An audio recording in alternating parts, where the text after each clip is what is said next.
Once upon a midnight dreary, while I pondered weak and weary o'er a many quaint and curious volume of forgotten lore, while I nodded, nearly napping, suddenly there came a tapping, as of someone gently rapping at my chamber door. "'Tis some visitor," I muttered, tapping at my chamber door. Only this, and nothing more. Distinctly I remember 'twas in the bleak December, and each separate dying imp wrought its ghost upon the floor. Eagerly I wished the morrow, vainly I'd sought to borrow from my books a cease of sorrow, sorrow from the lost Lenore, for the rare and radiant maiden whom the angels named Lenore, nameless here forevermore. And the silken, sad, uncertain rustling of each purple curtain filled me with fantastic terrors I had never felt before, so that now to still the beating of my heart I stood repeating, "'Tis some visitor entreating entrance at my chamber door, some late visitor entreating entrance at my chamber door, that it is, and nothing more."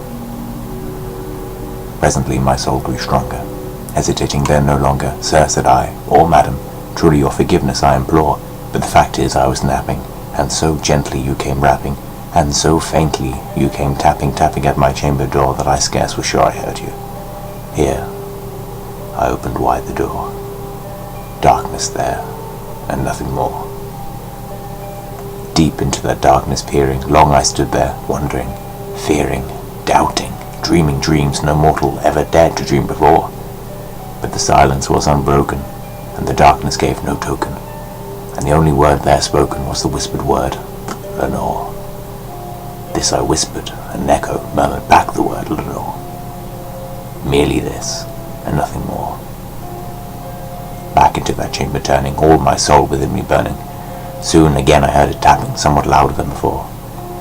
"Surely," said I, "surely that is something at my window lattice. Let me see then what thereat is, and this mystery explore. Let my heart be still a moment, and this mystery explore. For 'tis the wind, and nothing more." Open here I flung the shutter, when, with many a flirt and flutter, in there stepped a stately raven of the saintly days of yore. Not the least obeisance made he, not a minute stopped or stayed he, but with mien of lord or lady perched above my chamber door, perched on a bust of Pallas just above my chamber door, perched and sat, and nothing more. Then this ebony bird beguiling my sad fancy into smiling, by the grave and stern decorum of the countenance it wore. "Though thy crest be shorn and shaven, thou," I said, "art shorn, O craven, ghastly, grim, and ancient raven, wandering from the nightly shore. Tell me, what thy lordly name is on the nice Plutonian shore?" Quoth the raven, "Nevermore." Much I marvel this ungainly fowl to hear discourse so plainly, though its answer little meaning, little relevancy bore. For we cannot help agreeing that no living human being was ever yet blessed with seeing bird above his chamber door, bird or beast above the sculptured bust above his chamber door, with such a name as Nevermore. For the raven, sitting lonely on the placid bust, spoke only that one word, as if his soul in that one word he did outpour. Nothing further then he uttered, not a feather then he fluttered, till I scarcely more than muttered, "Other friends have flown before. On the morrow he will leave me, as my hopes have flown before." Then the bird said, "Nevermore."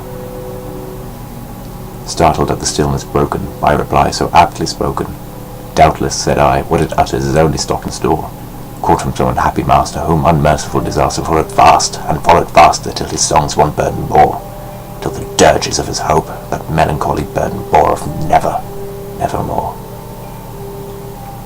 But the raven, still beguiling all my sad soul into smiling, straight I wheeled a cushioned seat in front of bird and bust and door.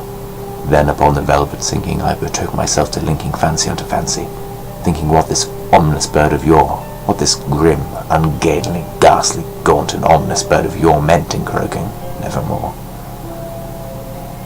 This I sat engaged in guessing, but no syllable expressing to the fowl whose fiery eyes now burned into my bosom's core.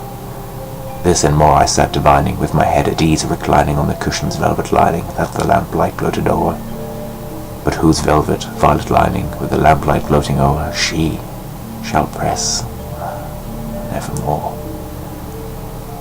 Then methought the air grew denser, perfumed from an unseen censer swung by seraphim whose footfalls tinkled on the tufted floor. "Wretch," I cried, "thy God hath lent thee, by these angels he has sent thee respite and nepenthe from the memories of Lenore. Quaff, oh quaff this kind nepenthe, and forget this lost Lenore. Quoth the raven, nevermore. Prophet, said I, thing of evil, prophet still if bird or devil, whether tempter sent or whether tempest tossed thee here ashore, desolate yet all undaunted, on this desert land enchanted, on this home by horror haunted, tell me truly, I implore, is there balm in Gilead? Tell me, I implore. Quoth the raven, nevermore. Prophet, said I, thing of evil, prophet still if bird or devil, by that heaven that bends above us, by that God we both adore, tell this soul, with sorrow laden, if within the distant Aden, it shall clasp a sainted maiden, whom the angels named Lenore. Clasp a rare and radiant maiden, whom the angels named Lenore. Quoth the raven, nevermore. Be that word our sign of parting, bird or fiend, I shrieked upstarting. Get thee back into the tempest on the night's Plutonian shore. Leave no black plume as a token of that lie thy soul hath spoken. Leave my loneliness unbroken, quit the bust above my door. Take thy beak from out my heart, and take thy form from off my door. Quoth the raven, nevermore. And the raven, never flitting, still is sitting on the pallet-busted palace just above my chamber door, and his eyes have all them seeming of a demon's that is dreaming, and the lamplight o'er him streaming throws his shadow on the floor, and my soul from out that shadow that lies floating on the floor shall be lifted nevermore.